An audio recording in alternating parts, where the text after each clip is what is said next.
संस्कृति की बातें। नमस्कार, संस्कृति की बातें कार्यक्रम में आप सभी का स्वागत करते हैं। मैं हूं नर्मदा खेदना।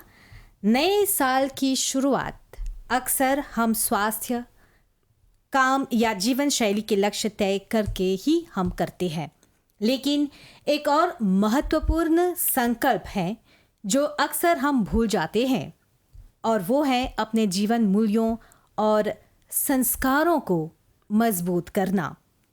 संस्कृति हमें सिखाती है कि जीवन केवल व्यक्तिगत लाभ के लिए नहीं है, बल्कि परिवार, समाज और जिम्मेदार नागरिक बनने की सीख भी देती है। आज का कार्यक्रम संस्कृति मॉरिशस की आत्मा इसी विषय पर है। आज हम चर्चा करेंगे कि कैसे रामायण की शिक्षाएं और महाशिवरात्रि जैसे पर्व हमें जीवन में अनुशासन, संयम और सामाजिक जिम्मेदारी सिखाते हैं। आज हमारे साथ स्टूडियो में वरिष्ठ समाज सेवी श्री मोहित किसुंदेरी जी उपस्थित हैं, जिनका अनुभव और समाज सेवा में जो योगदान देते हैं आज की युवा पीढ़ी के लिए ये वाकई में मार्गदर्शन है। तो मोहित जी, आपका बहुत बहुत हम स्वागत करते हैं रेडियो मॉरिशस पर। और हम आपको बता दें कि ये जो कार्यक्रम है टेलीविज़न के तीसरे चैनल पर भी प्रसारित होता है। तो मोहित जी, हमें अपने बारे में कुछ बताइए। धन्यवाद नर्मदा जी। अपने बारे में मैं ये कह सकता हूँ कि छोटी ही उम्र से मैं समाज में या मंदिर से जुड़ा रहा। उस समय बड़े बड़े जो लोग थे, पिताजी, दादाजी, चाचा जी, सबके साथ मैं जाया करता था मंदिर, और वहाँ पर जो कुछ हम देखते थे धीरे धीरे हमने सीखा उसे, और उसे अपने जीवन में उतारने की कोशिश की। वैसे तो और मंदिर में जो बैठका थी, उस बैठका में हमने हिंदी पढ़ाई। छोटे छोटे बच्चे, पहली, दूसरी, तीसरी और चौथी कक्षा से बच्चे लोगों को हमने हिंदी पढ़ाई, और लगभग 10, 12, 13 साल तक हमने उन्हें शिक्षा दी हिंदी मुफ्त में। और उसके बाद जब सरकार की ओर से कुछ भत्ता मिलने लगा हर 3 मास के बाद, तो वह भी हमने कुछ ली और कुछ सभा को दान में दे दी। फिर धीरे धीरे कुछ बड़े हुए और काम से फुर्सत ना मिलने लगा, तो उन्हें वहाँ पर मुझे छोड़ना पड़ा, और लोगों को वहाँ डाला गया हिंदी की पढ़ाई करने के लिए। मतलब कि आपके साथ साथ और लोग भी जुड़ गए? हाँ, और लोग जुड़ गए वहाँ पर, क्योंकि बैठका जो था उसे तो चलाना है ना जी। तो हमें उतना फुर्सत ना मिला अब, क्योंकि काम है घर पर, जिम्मेदारियाँ बढ़ गई। माता जी के साथ काम पर जाना पड़ा, धीरे धीरे गाय पालना पड़ा, और कुछ समय के बाद हमने छोड़ दी पढ़ाई और मंदिर से, लेकिन जो मंदिर का जो जुड़ा रहा वह अभी तक जुड़ा रहा हूँ जी। जब आप बैठका के बारे में बात कर रहे हैं मोहित जी, हमें बताइए कि जो पहले के ज़माने में जो बैठका हुआ करता था वो किस तरह था? पहले के ज़माने में बहुत लोग आते थे हिंदी पढ़ने। बच्चे लोग आते थे। सप्ताह में 5 दिन, सोमवार से लेकर शुक्रवार तक शाम के वक्त आते थे हिंदी पढ़ने, और बहुत से बच्चे आते थे। फिर धीरे धीरे वह जो संख्या थी वह संख्या धीरे धीरे कम होती गई, और जो पढ़ाई साप्ताहिक प्रतिदिन की थी उसे अब छोड़कर सप्ताह में 1 बार होने लगा, शनिवार या रविवार को।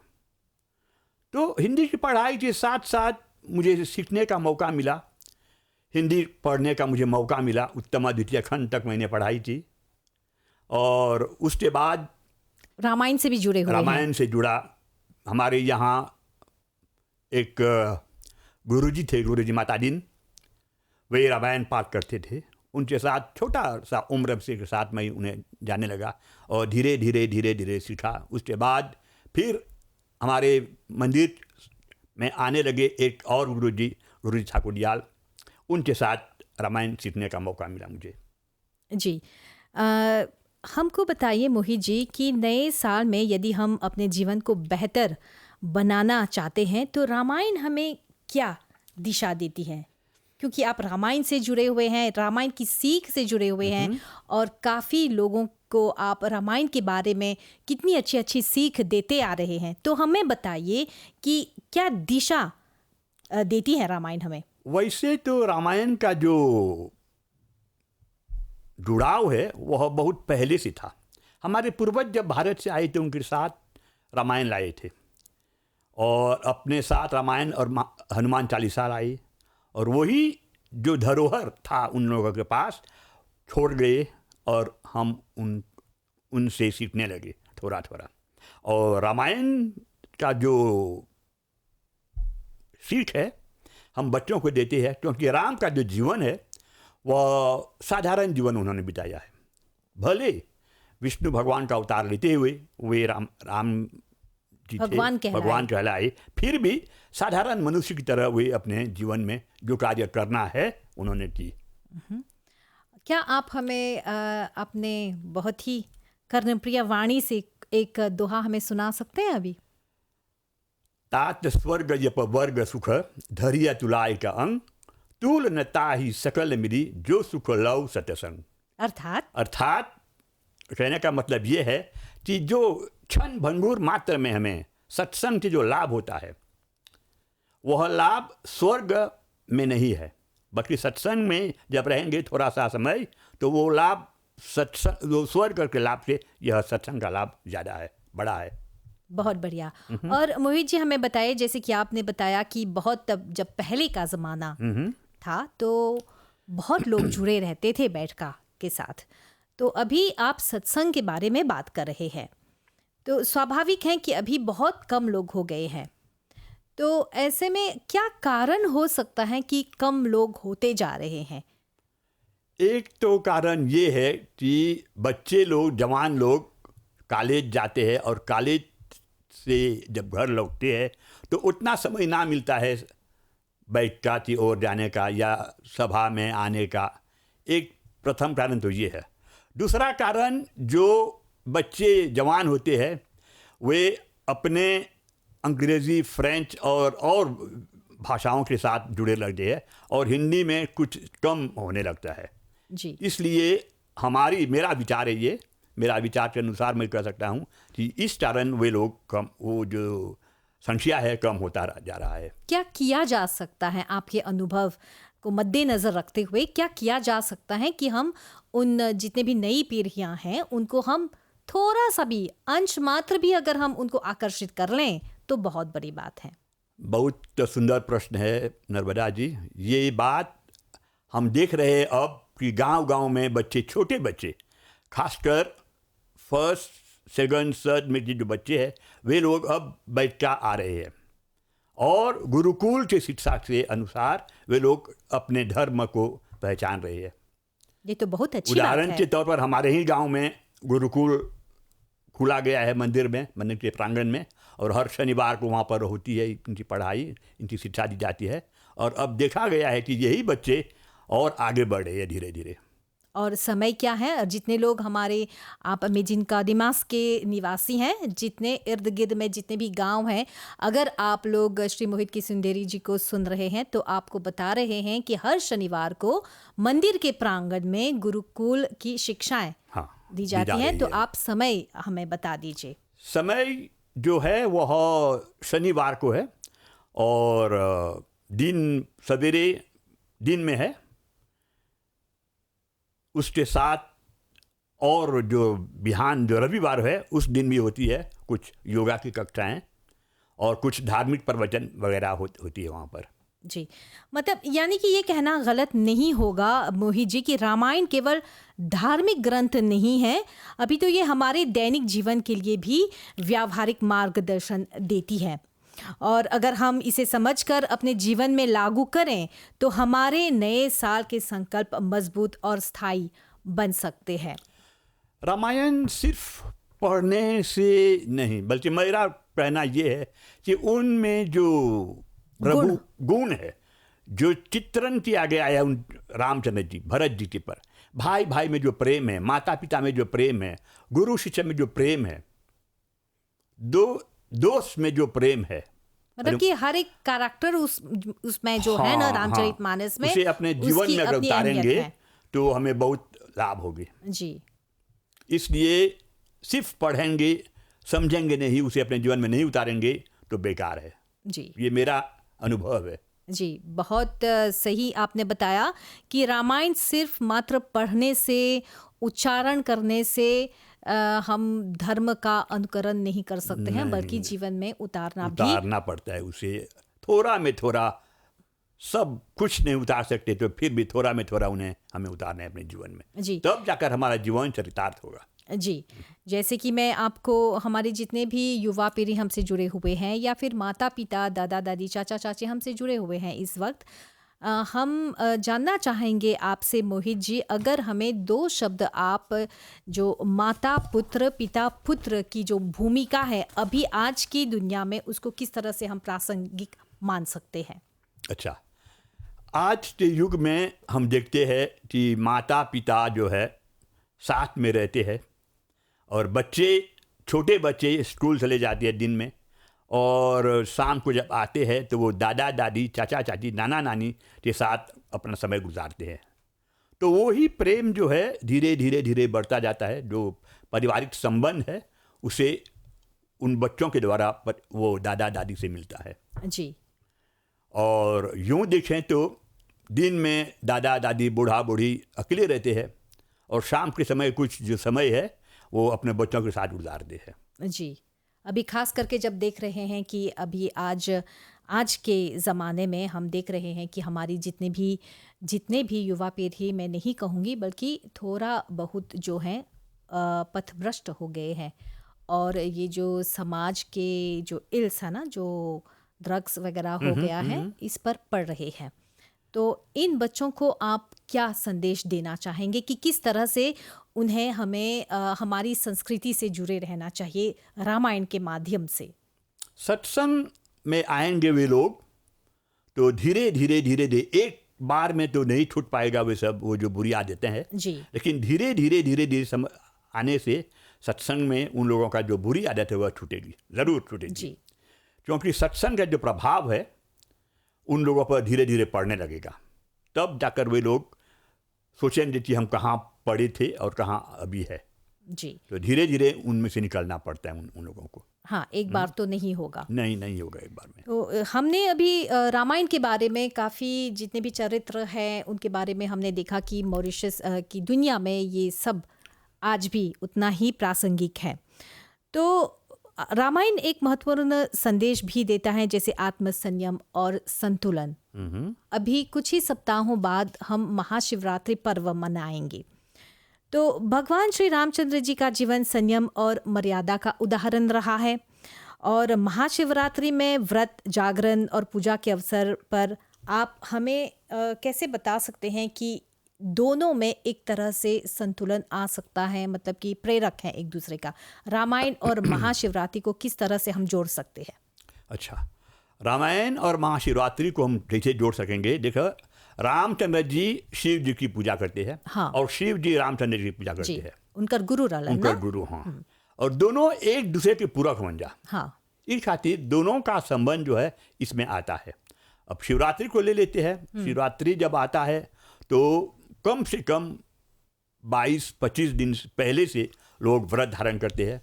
मंदिर में 11 दिन तक प्रतिदिन शाम को जाते हैं अभिषेक में, और वहाँ से जो अभिषेक में जो पूजा भाग में देते हैं वहाँ पर, उसके बाद अब जब जाते हैं कांवर, शिवरात्रि कांवर लेकर गंगा तालाब, तो जो साथ में चलते हैं, जो परिवार के साथ जाते हैं, तो वहाँ पर उन लोगों का जो संयम है वह दिखाई देता है। कांवर लेते जाते हैं, वहाँ से जल ला कर शिव जी पर चढ़ाते हैं और सफ़ेद कपड़ा पहन कर जाते हैं। एगो संयम बताओ बेला ना। हाँ, अच्छा से जब देखबा मन से तो ऊ जन रूप में लोग जालन जा आवेलन जा, वो देखे के बहुत अच्छा लगेला। पूरा मॉरिशस जुड़ जाला। हाँ, एक सूत्र में बंधे रहलन जा।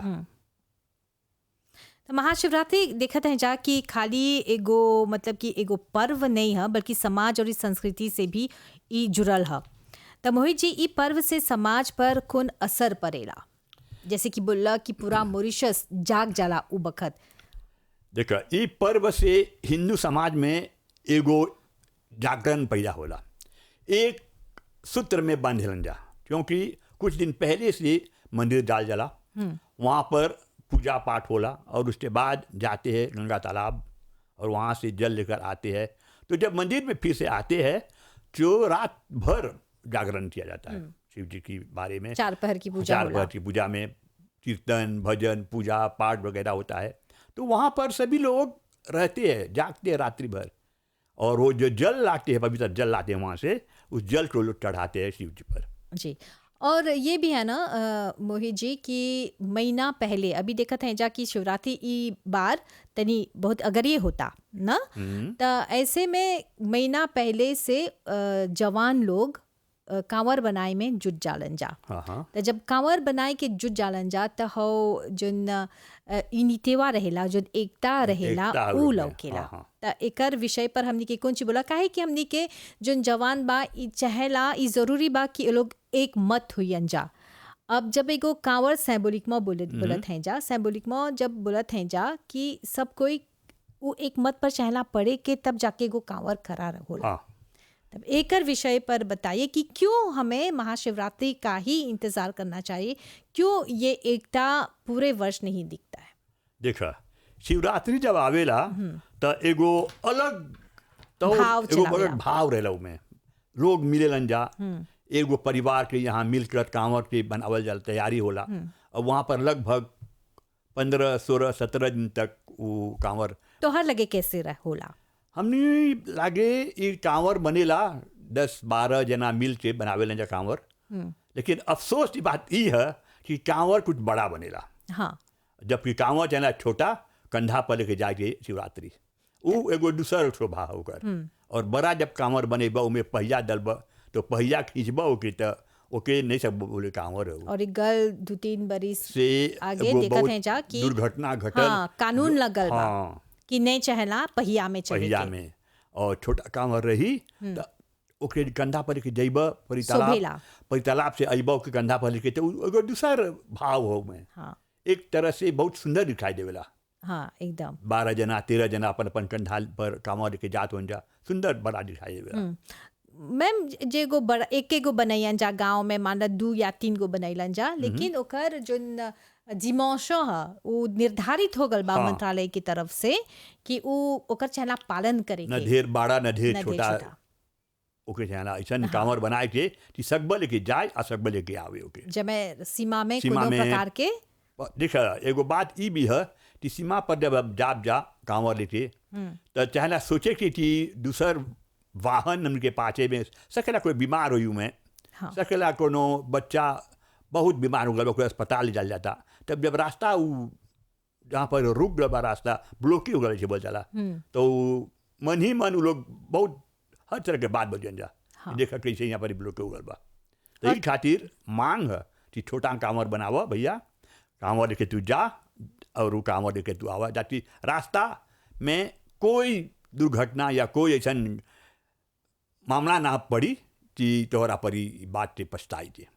तो मोहित जी हमें बताइए कांवर के बारे में जब बात करते हैं तो आपने जिक्र किया कि किस तरह से पहले लोग पहिए डाल देते थे कांवर में और उसको खींच कर ले जाते थे, जो कांवर का मतलब ही उसको बदल गया है। हाँ उसका कोई अर्थ ही नहीं होता, अर्थहीन हो जाता है। तो कांवर क्या है हमें ये बताइए। कांवर देखा जाए तो एक ऐसा छोटा कांवर बनाते हैं। उदाहरण के तौर पर हम देखते हैं श्रवण कुमार को, जी अपने माँ बाप कांधे पे अंधा कांवर। अंधी थे, उनको दोनों कंधे पर कांवर ले गया, तो छोटा कांवर। उसके बाद जब मॉरिशस में लेते हैं, मॉरिशस के संदर्भ में लेते हैं, तो कांवर एक समय था छोटा कांवर लेकर जाते थे कांधे पर, लेकिन धीरे धीरे समय के साथ ये बदलता गया और लोग कंपटीशन के रूप में इसको लेने लगे। बड़ा बड़ा कांवर बनाने लगा, जबकि यह बिल्कुल गलत है। कांवर छोटा होनी चाहिए, विनम्रता और सुंदर, सादगी का हाँ, प्रतीक। सुंदर। उसमें ज़्यादा डेकोरेशन भी ना डाल सकते हैं।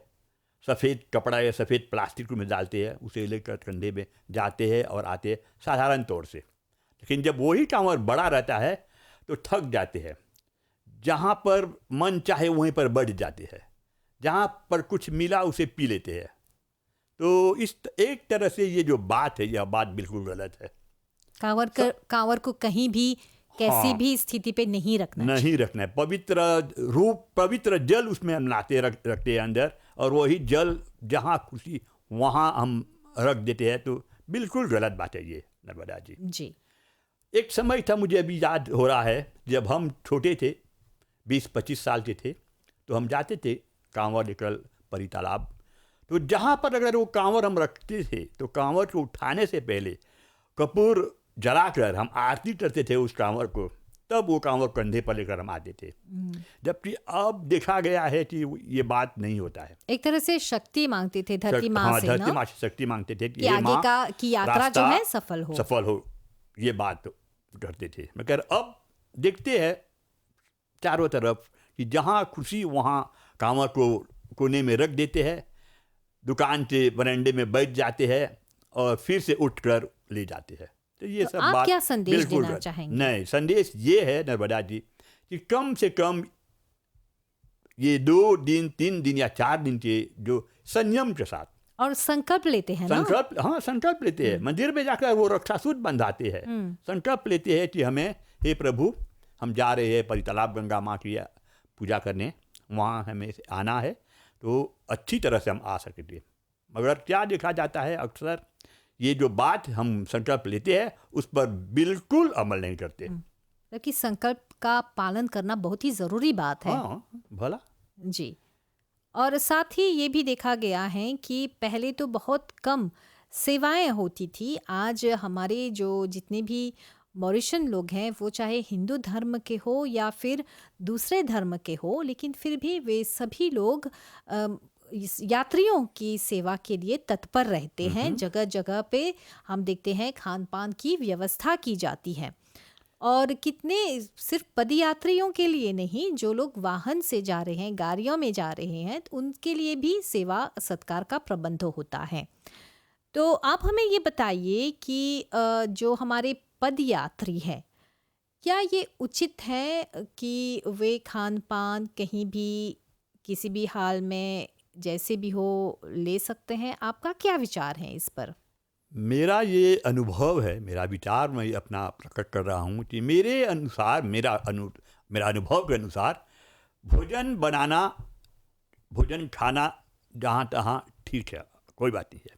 मगर जब कांवर ठीक जब है, जल लाने जा रहे हैं परितालाब से जल लेकर आ रहे हैं, तो संयम के साथ नियम रखना चाहिए। जी। अर्थात मेरा कहने का मतलब ये है कि खाना चाहिए थोड़ा सा, कि क्योंकि खाने के बाद उसे निकालना पड़ता है, तो फिर कहाँ पर हम जाएंगे? और जब कि हम वही कपड़े पहनकर फिर से वो कांवर कंधे पर लेकर चलेंगे, बिल्कुल गलत बात है। इसलिए मेरा कहना ये है कि खाना है भैया, खा, थोड़ा पानी पी ला, सिर्फ ऊर्जा मिलने के लिए। हाँ, थोड़ा फल खा ला, ठीक। क्योंकि खाना में जहाँ तहाँ नमक रह, नमकीन भोजन मिला, नमकीन मिठाई मिलेला, अब सब खाते रह, तो बिल्कुल गलत बात बा। जी, ये हमारा विचार है। जी। लेकिन इस पर भी हम मॉरिशनों की उदारता को हम दाद देते हैं कि ऐसे में वे लोग यात्रियों के लिए, मैं जैसे कि मैं बता रही हूँ, सिर्फ पदयात्री नहीं हैं, कितनी गाड़ियों में आते हैं जाते हैं, तो बहुत लंबा रास्ता रहता है, तो लोग तत्पर रहते हैं सेवा के लिए। लेकिन जब कांवर लेकर जाते हैं तो यहाँ पे थोड़ा सा संयम लेने की आवश्यकता है। दान पुण्य करना बड़ा अच्छा है जी, दान देना अच्छा है, चाहिए, क्योंकि बार बार इस तरह का मौका नहीं मिलता है। एक मौका मिला, हम दान दे सकते हैं, लेकिन ठीक ढंग से दें और ठीक ढंग से लोगों को इसमें फ़ायदा मिले। जी। और कई जगह पे देखा भी जाता है कि जब हम परोसा जाता है खान पान, तो वो जो किसी भी पात्र में जब दिया जाता है कागज़ के, तो इधर उधर फेंक देते हैं। तो इस पर आप क्या कहेंगे? ये बात सही है नर्मदा जी, सफाई पर ध्यान देना चाहिए जी, इधर उधर ना फेंके। हाँ, बहुत सरकार की ओर से जगह जगह पर ये कूड़ादान रखा जाता है कि कूड़ादान में वो कागज़ फेंको, लेकिन देखा गया है कि जहाँ खाया जहाँ पिया वहीं पर फेंक कर फिर चले आते हैं। तो ये बिल्कुल गलत बात है जी, क्योंकि जब बाद में मौसम खराब हो जाता है, बारिश होने लगती है, ज़्यादा बारिश, तो वो सब बह कर जाकर एक जगह पर रुक जाता है और उसी से बाढ़ का समस्या आने लगता है। और अच्छा भी नहीं है ना, आप पूजा करने जा रहे हैं, संकल्प लेकर जा रहे हैं और इस तरह से खाना खाकर एक ही जगह, हम तो बच्चों को सिखाते हैं स्कूल में कि जो जितने भी मतलब कि वेस्ट हैं, कचरा है, इधर उधर नहीं फेंकते हैं, कूड़ेदान का प्रयोग करना चाहिए। जी हाँ, क्योंकि हम सिखाते हैं पाठशाला में, बच्चे लोगों को सिखाया जाता है। तो फिर जब हम बड़े लोग उसका इस्तेमाल नहीं करेंगे तो फिर क्या फायदा। और बच्चे देखते हैं ना, बच्चे देखते हैं, बच्चे बोलते हैं, अनुकरणशील होते हैं ना बच्चे। देखकर वे लोग सोचेंगे कि देखिए मेरे दादाजी, मेरे चाचा जी या अमुक लोगों ने फेंक दिया तो मैं भी, स्वाभाविक है मैं भी फेंक सकता हूँ। लेकिन ये बात बिल्कुल गलत है। और ये घर कर जाता है ना, ये तो महाशिवरात्रि की बात है, नहीं तो कहीं भी किसी भी समय वे लोग ये कर सकते हैं, आदत पड़ जाता है कि जिसको खाया पिया फिर फेंक दो वहाँ पर, गाड़ी से भी कप फेंक देते हैं। हाँ, यही आदत रह जाता है बहुत समय तक जी, जबकि ये बात बिल्कुल गलत है। एकदम एकदम। तो हमने बात की अनुशासन के बारे में, संयम के बारे में, अब हम कांवर के बारे में हमने जिक्र किया। अब हमें बताइए मोहित जी कि सफ़ेद वस्त्र का क्या महत्व है। सफ़ेद वस्त्र का महत्व बहुत बड़ा है। सफ़ेद वस्त्र में दाग लग जाता है तो वो दिखाई देता है जी। तो सफ़ेद मान लिया जाए, शिव जी जहाँ पर रहते हैं कैलाश पर्वत पर, वहाँ तो बर्फ ही बर्फ है, तो वो जो सफ़ेदी है वहाँ का, उसका एक प्रतीक है जी। सफ़ेद वस्त्र पहनकर हम जाते हैं गंगा तालाब और बहुत सुंदर दिखाई देता है जी। तो मेरा कहने का मतलब ये है कि सफ़ेद वस्त्र एक तरह से पवित्रता का प्रतीक है जी। और इसका मतलब सभी को समानता दिखाई देती है, दर्शाता है, समानता दर्शाता है। वो सभी लोगों को एक तरह से दिखाई दे रहा है कि सफेद वस्त्र पहनकर जा रही है परी तालाब। और कतार में जाते हैं ना, तब बहुत भव्य दिखता है और इसमें दिखावा नहीं है जी। साधारण रूप से सभी लोग बराबर है जी। एक ही रंग का, एक ही संकल्प के साथ, एक ही जगह, डेस्टिनेशन जैसे बोलते हैं, एक ही जगह पर जाना है तो बहुत ही भव्य लगता है। अनुशासन के साथ सफेद कपड़ा पहनकर जब चलते हैं तो उसका जो सुंदरता है वो अलग है। हाँ, उसका बयान नहीं कर सकते। और कांवर भी सफेद होता है जी। और कहते हैं ना, सफेद रंग जब हम धारण करते हैं तो मन भी शांत रहता है। ये सफेद रंग। तो हमें बताइए कि जैसे कि सफ़ेद, बहुत लोग हैं जो सफ़ेद रंग धारण नहीं करते हैं, तो अगर हम रास्ते को लेकर हम सफ़ेद रंग की तुलना करते हैं यहाँ पर, सिक्योरिटी को लेकर, सुरक्षा को लेकर, यहाँ पर सफ़ेद रंग की क्या आवश्यकता है? सफ़ेद रंग रात्रि में दिखाई देगी। अगर काला कपड़ा पहनकर रात्रि में चलेंगे तो वो नहीं दिखाई देती काला कपड़ा, और एक्सीडेंट के लिए और वही दुर्घटना का एक कारण बन जाता है जी। इसलिए सफ़ेद कपड़ा पहनकर चलेंगे, जाएंगे एक तरफ से, तो वो जो मोटर या कोई भी पाछे से आएगा तो उसे दिखाई देगा। एक कारण ये भी है जी। आप क्या मांग करेंगे, जितने भी यात्रीगण तैयारी कर रहे हैं, बहुत देखा गया है कि जो रेनकोट है, बरसाती है, वो दूसरे रंग का ले लेते हैं, तो सफ़ेद रंग ना होने के कारण ऐसे में वे लोग क्या कर सकते हैं? मान लीजिए बारिश हो रही है और सफ़ेद कपड़े धारण किए हुए हैं लेकिन बरसाती के कारण वो ढक गया है। अच्छा, सफ़ेद रंग पहनते हुए अगर वो लोग वो जो रेनकोट पहने हुए हैं, काला रेनकोट या नीला या कोई भी रंग का, तो उसमें जो एक कहते हैं फ्लोरेसेंट, हाँ, वो मिलता है जी। सभा में बांटा जाता है। अच्छा, बांटा जाता है सभा में, तो उसको लेकर अपने पीठ में डाल देंगे तो वो जो पीछे से वाला कोई व्यक्ति या कोई गाड़ी, कोई वाहन आएगा तो दिखाई देगा कि आगे में कोई जा रहा है जी। इसलिए मेरा मांग ये है कि जहाँ तक हो सके अपने आप को इन मंदिरों में या इन सभाओं से जुड़े संपर्क रहें। स्थापित करें, जुड़े रहें, और वो जो दिया जाता है वो आप ले लें, जी उसका इस्तेमाल करें और आप ही को इसमें फ़ायदा होगा। जी। और सिर्फ मतलब कि उनका जो यात्री है उनके लिए भी फायदेमंद है और जो गाड़ी चालक है उनके लिए भी अच्छा है। हाँ, गाड़ी चालक के लिए तो बहुत फायदेमंद की बात है। जी। उन्हें साफ दिखाई देगा कि आगे में व्यक्ति है, कोई मंडली है जो जा रही है, तो वो अपना प्रिकॉशन ले लेगा।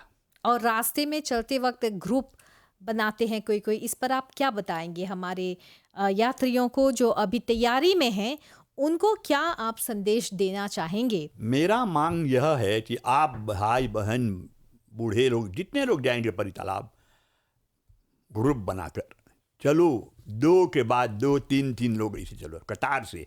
अगर एक मंडली में 15-20 लोग हैं तो वो सुंदर दिखाई नहीं देता, जी। क्योंकि कतार से चलेंगे तो आप ही लोगों को इसमें भलाई है। और ग्रुप बनाकर चलेंगे तो मोहित जी सामने वाले के लिए भी अच्छा नहीं है, पीछे से गाड़ी भी हाँ, आ रही हाँ। है तो रुक रुक कर आएगी और धीरे-धीरे। बहुत ही कठिनाइयों का सामना करना हाँ। पड़ता है। क्योंकि ग्रुप से चलेंगे तो आप अपने संग में वो बातचीत करते हुए गाना गाते हुए चलेंगे, और पीछे वाला जो आएगा दिखाई नहीं देगा। आपका ध्यान उधर नहीं है, आपका ध्यान इस पर है कि हम जा रहे हैं परी तालाब। जी। तब महाशिवरात्रि की जब हम बात करत हैं जा, तब पहनावा हम बोल दिया जा, रंग जो है वो जितना हो सकी उजर लुगा चहला पहन के जाए के, काहे उजर लुगा जमे सुरक्षित रहा, दूर दूर तक जो भी गाड़ी चालक रही तोहरा देखे सकी। और मान ल बरसात होता तो बरसाती पहनतवा, रेनकोट पहनतवा, पौदेसी जरा बोली लाजा तो ओकर रंग गहरा होई तो वो एगो फ्लोरेसेंट डाल दिया जमे गाड़ी चालक लोग तोहरा देखे सकें जा और कोनो भी प्रकार की दुर्घटना से बचे सक बजा। तो मोहित जी हमनी के बतावत जब पदयात्री लोग जालन जा तो उजर लुगा चहला पहने के ई तक हमनी के बोल देला जा, तो पहनावा कैसे चहला रहे के? अच्छा, पहनावा जन है उजाला ऐसा पहनावा पहने की, क्योंकि देखा मौसम बदलेला। गंगा हवा तालाब पानी। में अक्सर बारिश होला, जब सुनबा तब वहाँ पर बारिश होला, रास्ता में बारिश होता, कपड़ा भींगल, तो तोहरा चला ऐसा वो कपड़ा पहने के हमारे भाई बहन लोग कि वो कपड़ा पहन के जब तोरा दूसरा कोई देखी तो अपन मन में वो हंसी नहीं तोरा। सुंदर साफ कपड़ा बा, अच्छा बा, मगर ऐसा कपड़ा पहनिए ताकि दूसर कोई तोरा सकी रिस्पेक्ट करे, सम्मान देवे कि देखा ई भी वो कपड़ा।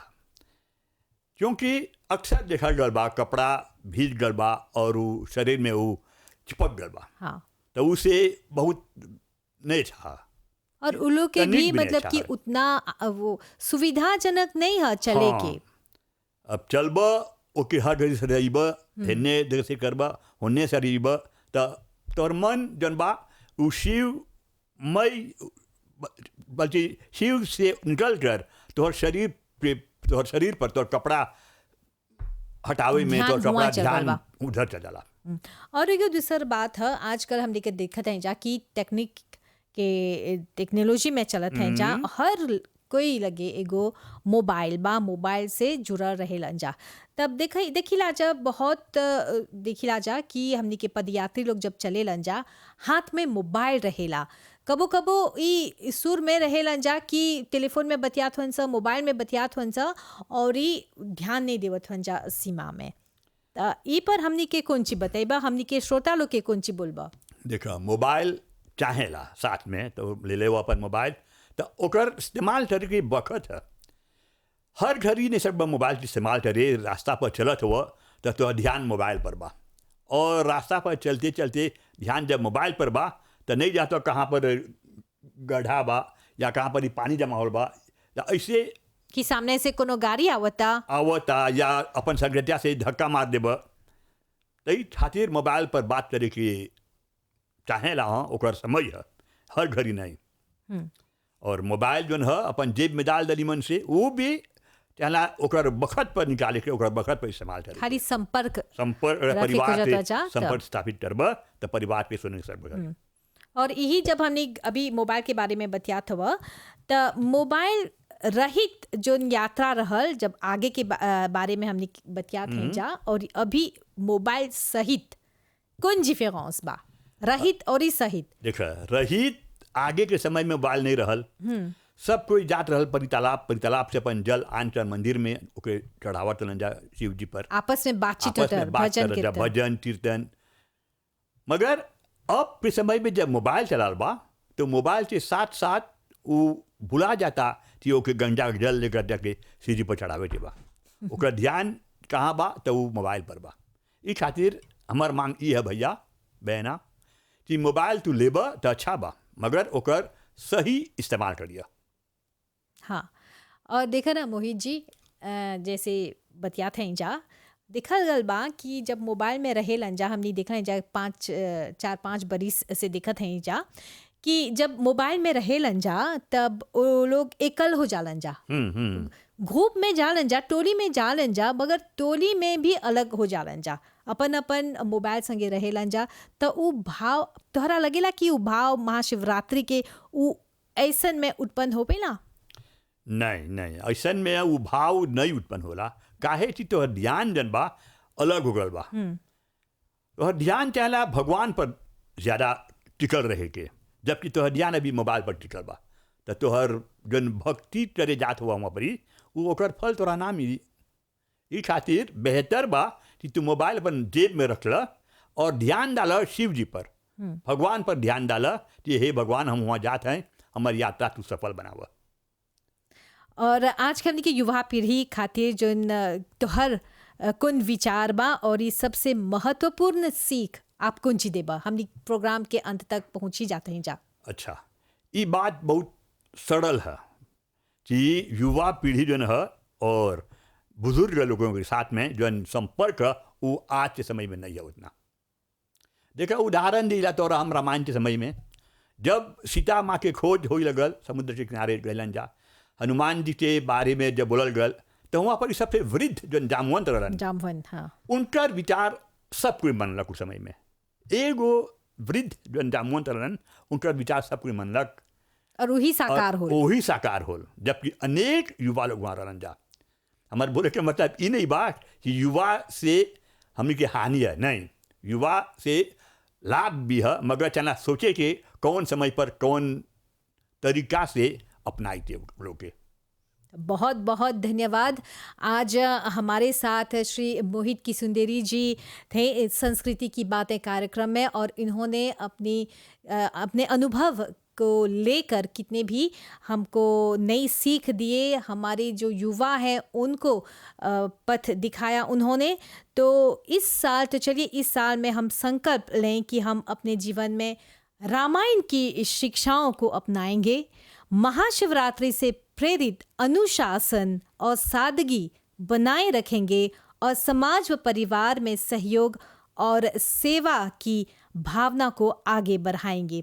तो इसी के साथ हम श्री मोहित किसुंदेरी जी को बहुत बहुत धन्यवाद देते हुए इस कार्यक्रम को यहीं पे विराम देते हैं। धन्यवाद, नमस्कार।